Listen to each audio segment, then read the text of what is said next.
described as the battle for Barking. For the outgoing MP, there's a sense of urgency in the fight to retain the Barking constituency.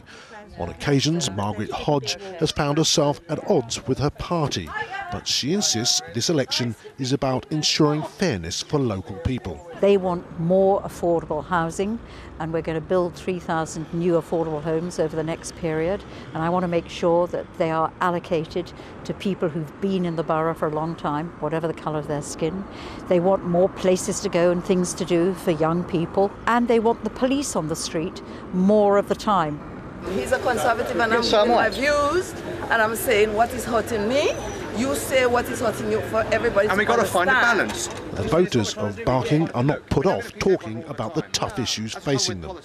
Canvassing here is not for the faint-hearted. We certainly believe in the Conservative Party that Labour has had a very irresponsible immigration policy that has put huge pressure on public services, has caused disunity and lack of cohesion in communities because the pace of change has been too quick. And so many people here in Barking of every faith and background have told me that the pace of change has been too quick. You won't like our vote for. Tell me. The BNP. It's a protest and you're angry. Would that be fair? Yes, yes. The Liberal Democrats can be a party of protest. The Liberal Democrats were pushed into 4th place in 2005. This time around, their pitch in Barking is that they offer an alternative, not so much to Labour as to the BNP. I think all democratic parties are of one mind in terms of the BNP, but of course their policies and their perspectives are different.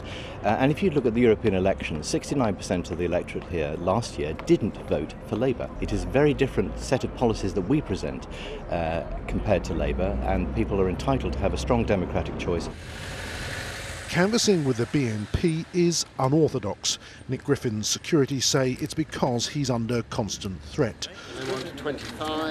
What is clear, the issue for the BNP is immigration, and they're putting a huge part of their national election effort into getting a result in Barking. Isn't there a danger that you've put it on the agenda, people have taken it on board, and now people will say, we're going to vote for somebody who can do something for us in Parliament as a party, as a bloc, rather than one individual like Nick Griffin? Well, of course, there is a serious danger that when almost everyone else is taking our message on immigration, that the public might be fooled.